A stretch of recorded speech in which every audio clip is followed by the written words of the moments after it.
આગામી 16 જુલાઈ યોજાનારી ભગવાન જગન્નાથની રથયાત્રાને શાંતિપૂર્ણ અને સુવ્યવસ્થિત રીતે સંપન્ન કરવાના હેતુથી શહેર ડિવિઝન પોલીસ મથકે શાંતિ સમિતિની બેઠક યોજાઈ હતી। બેઠકમાં પોલીસ તંત્ર, નગરપાલિકા, રથયાત્રા આયોજકો તેમજ વિવિધ સમાજોના આગેવાનો ઉપસ્થિત રહ્યા હતા। અંકલેશ્વરના ભરૂચી નાકા ખાતે આવેલા ભગવાન જગન્નાથ મંદિરથી આગામી 16 જુલાઈ અષાઢી સુદ બીજના પાવન અવસરે ભગવાન જગન્નાથજીની ભવ્ય રથયાત્રા યોજાનાર છે।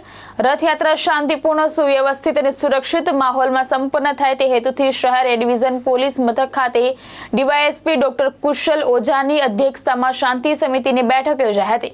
બેઠક દરમિયાન રથયાત્રાના રૂટ, સુરક્ષા વ્યવસ્થા, ટ્રાફિક નિયંત્રણ, કાયદો અને વ્યવસ્થાની જાળવણી તેમજ કોમી એકતાનું વાતાવરણ જળવાઈ રહે તે અંગે વિસ્તૃત ચર્ચા કરવામાં આવી હતી।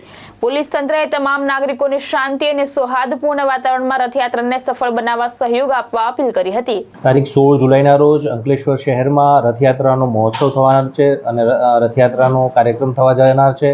તેના અનુસંધાને આજે અંકલેશ્વર ડિવિઝન પોલીસ સ્ટેશન ખાતે શાંતિ સમિતિની મિટિંગનું આયોજન કરવામાં આવ્યું હતું, જેમાં બહોળી સંખ્યામાં તમામ સમાજના લોકો, હિન્દુ, મુસ્લિમ તમામ સમાજના આગેવાનો તથા લોકો ઉપસ્થિત રહ્યા હતા।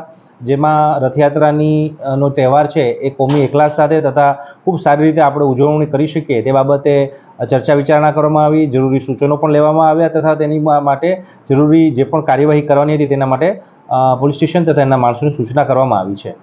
અષાઢ સુદ બીજ તારીખ 16ના શ્રી જગન્નાથજી રથયાત્રા નિમિત્તે આજ રોજ અંકલેશ્વર પોલીસ ખાતામાં શાંતિ સમિતિ અને આયોજક મિટિંગ આવેલી હતી। તે મિટિંગમાં મુસ્લિમ ભાઈઓ અને અન્ય સમાજના લોકો પણ હાજર હતા। પોલીસ વિભાગને અમે બાંહેધરી આપી છે કે શાંતિપૂર્વક અમારી રથયાત્રા સમય અંતર કરતાં પણ વહેલી પહોંચશે। કાયદાકીય જે પણ કાર્યવાહી છે એ કાયદા મુજબ કાર્ય કરીશું અને શાંતિપૂર્વક રથયાત્રા પૂર્ણ કરીશું। ધર્મેશ રાણા, દ્રષ્ટિકોણ ન્યૂઝ, અંકલેશ્વર।